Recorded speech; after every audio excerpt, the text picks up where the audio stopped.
Glad to have you back. You're still watching Newsnight here on Arise News.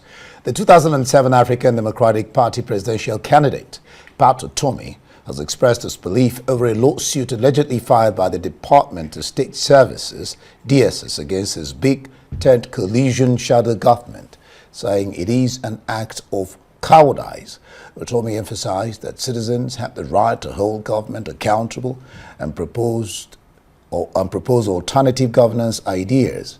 He describes Nigeria as a failed state due to poor governance, corruption, and lack of accountability, and argues that the focus should be on upholding the constitution, particularly on party defections, rather than pursuing shadows. All right, joining us on the news to discuss the legality or otherwise of the DSS action is the senior advocate of Nigeria, Adamson. Deborah, glad to have you join us on Newsnight. It's a pleasure. Let's start this way. Should the DSS be taking Utomi and his big tent coalition to court? In other words, does the secret police have the locus standi to do this? Are they in a position to do this? Being an organ of the government? Well, the starting point is the fact that every citizen of the Federal Republic of Nigeria enjoys freedom of expression and freedom of assembly. And nobody, and I repeat, nobody can gag anybody by virtue of the Constitution. Yeah. But another point to be made is clear that there is no absolute right. Right, as is given by the Constitution, has a limitation. When you begin to say things that are against the spirit of the Constitution, then the appropriate authority has a responsibility to take action. Now, coming back to your question, whether DSS has a right to take the revered prof to court, my answer will be in the affirmative, in the sense that DSS has a mandate. And one of the mandates is to detect and prevent subversion, terrorism, espionage, and others.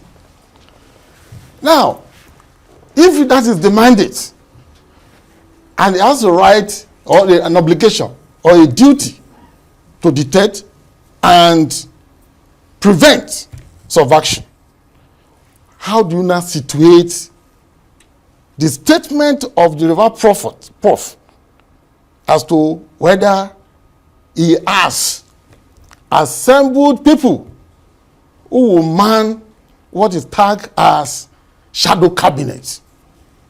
Now, mind you, we operate a presidential system of government. Is this known to our government, to our system, politically? Is our Constitution envisaging this kind of system? Now, if that is the case, what is the effect of the action of the Reverend Prof? What's the effect? Now, DSS has viewed it as an act of subversion. In other words, it's meant to undermine a democratically elected government.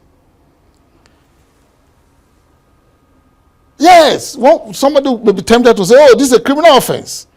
Why are they not charging him to court for criminal offense? Why has DSS chosen the path of civil action? To me, I say, this is the civilized way of doing things. All right. Okay. Yeah, this is the way of doing things. All the DSS has done is to submit to the court. Please help us interpret whether the action or the speech or the statements of the Reverend Prof can be situated within the purview or parameter of the provision of the Constitution. All right. You talked about, and that's where it gets confusing, even to the ordinary man on the street there who is watching. You talked about expression. So, where does this leave the freedom of association and expression, which everyone is entitled to? And then again, which law, someone will ask, is he flouting? Because, fine, this is a presidential system of government, but the idea, as far as the prof is concerned is to critique the government, bring alternatives to policies of the government in power. Does that constitute illegality? First of all, as stated it clearly, that even though you are guaranteed, all those rights are guaranteed by the Constitution, they are not absolute. There's a limitation to every right. Question. Now look at. Do you draw the line? No, I'll draw the line for you now. Now, if you look at Section 1, subsection 2 of the 1999 Constitution, it provides that not Nigeria or any part of Nigeria shall not be governed by only be governed by a democratically elected government.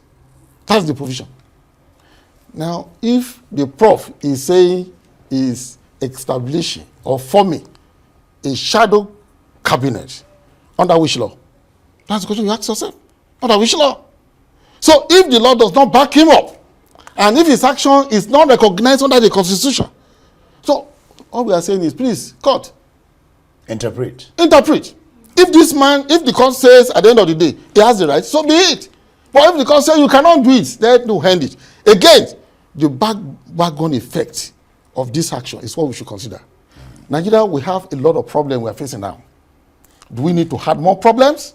And that's why the prof added this. He said he thinks instead of, apart from calling the action of DSS cowardly, because he said they're being cowardly.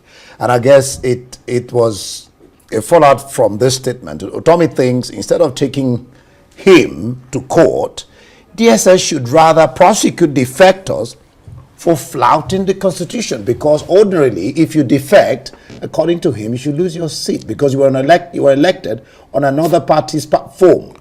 The issue of defection is not within the mandate of DSS.